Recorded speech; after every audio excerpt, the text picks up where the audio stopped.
شکوہ ظلمت شب سے تو کہیں بہتر تھا، شکوہ ظلمت شب سے تو کہیں بہتر تھا، اپنے حصے کی کوئی شمع جلاتے جاتے، اپنے حصے کی کوئی شمع جلاتے جاتے، اپنے حصے کی کوئی شمع جلاتے جاتے۔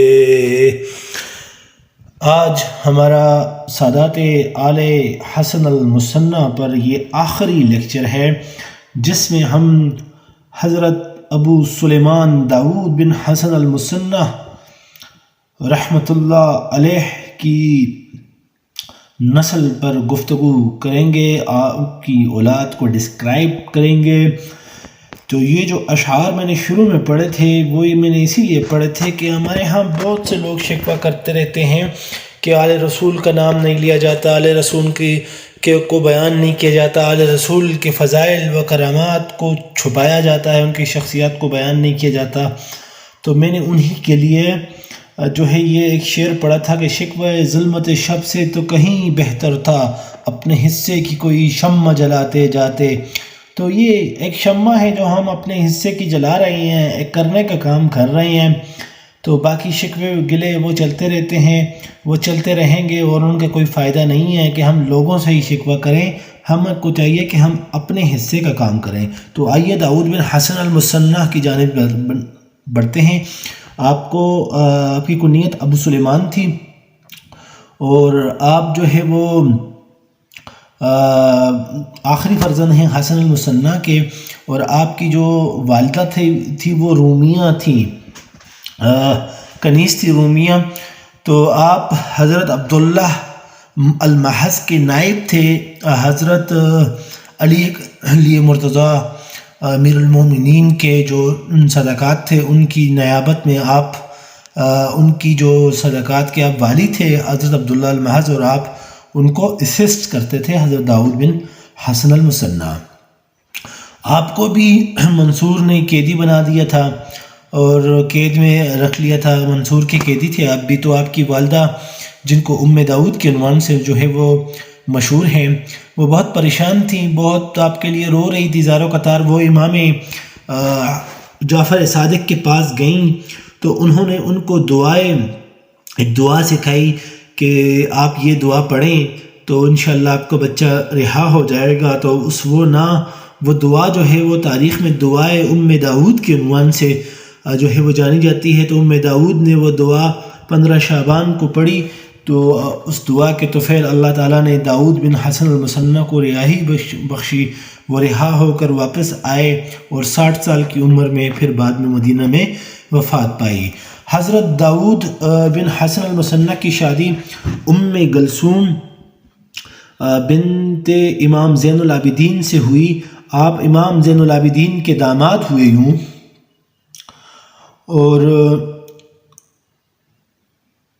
اور حضرت حسن بن جعفر بن حسن المثنیٰ، جعفر بن حسن المثنیٰ کو ہم نے ابھی ڈسکس کر لیا ہے پچھلے لیکچر میں۔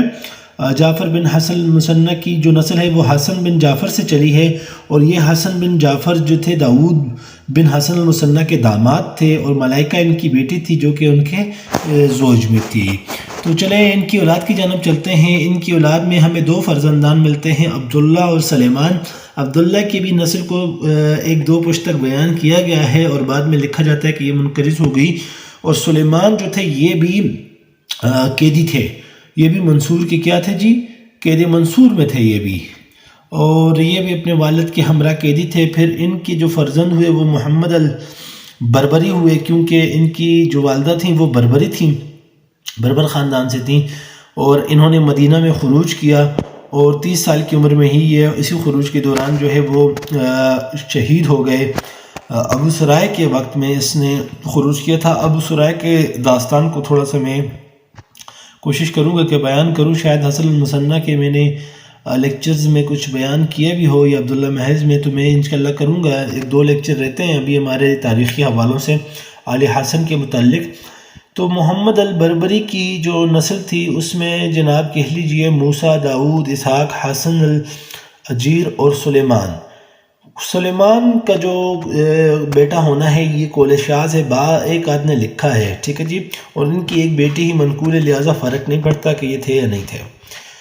تو موسیٰ ان کی اولاد کا نام تحریک ہے، ان کے اولاد تھی کہا جاتا ہے، لیکن بیٹوں کے نام کسی نے تحریر نہیں کیے۔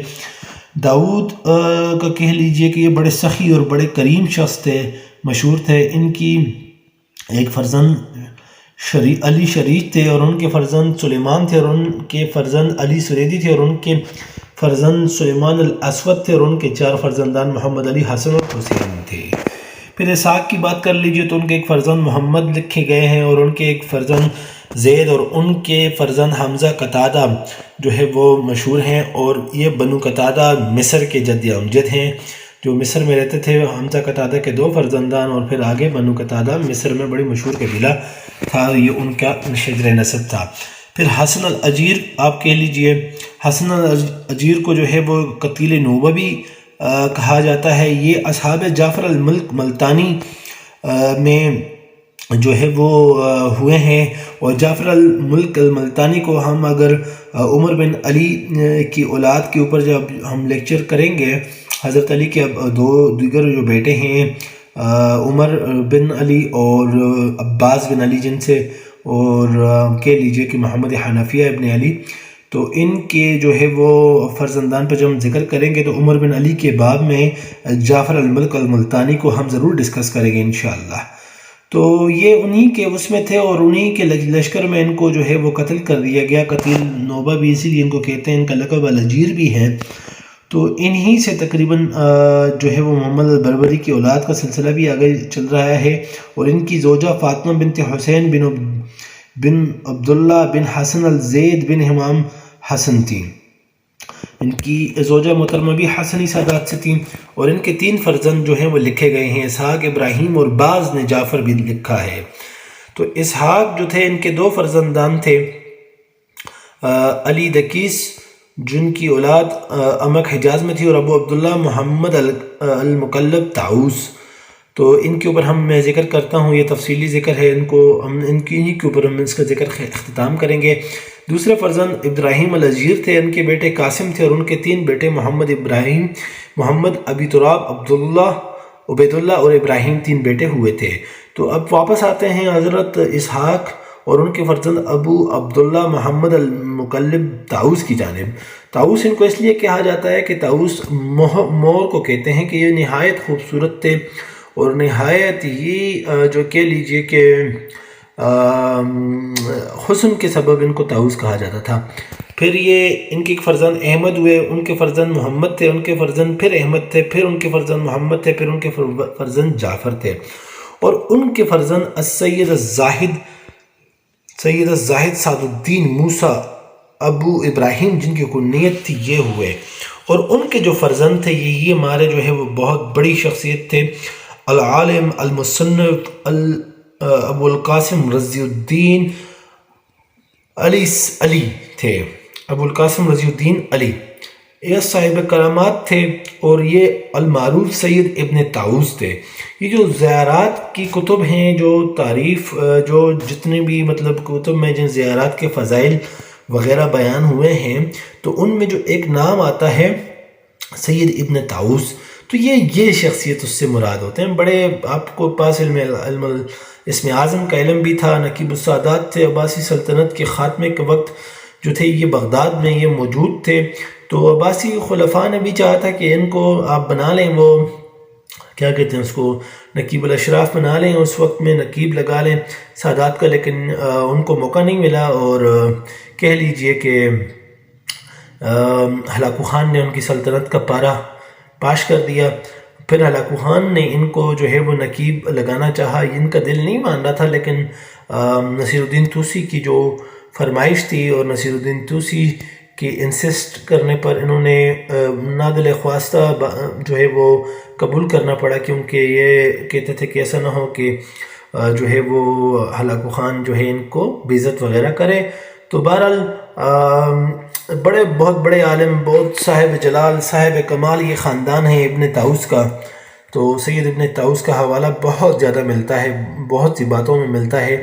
عظیم شخصیت تھے، بہت معتبر، بہت اعلیٰ، بہت گراں قدر شخصیت گزرے ہیں، اور بڑا نام ہے ان کا اور اس خاندان کا۔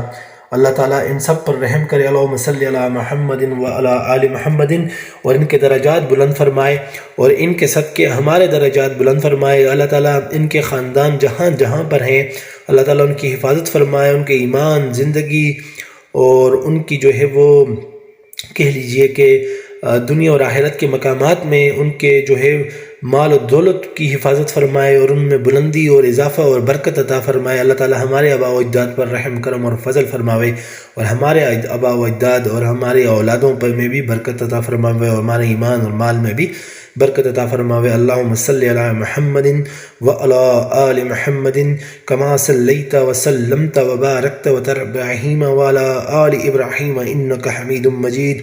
اللہم بارک علی محمد وعلی آل محمد کما بارکت علی ابراہیم وعلی آل ابراہیم انک حمید مجید۔ والسلام ورحمۃ اللہ وبرکاتہ۔ الغواسیون کو بالضرور سبسکرائب کریں، یہ آپ ہی کا چینل ہے، اور یہ معلومات جو الغواسیون آپ تک پہنچا رہا ہے یہ شاید کوئی اور آپ تک نہیں پہنچائے گا۔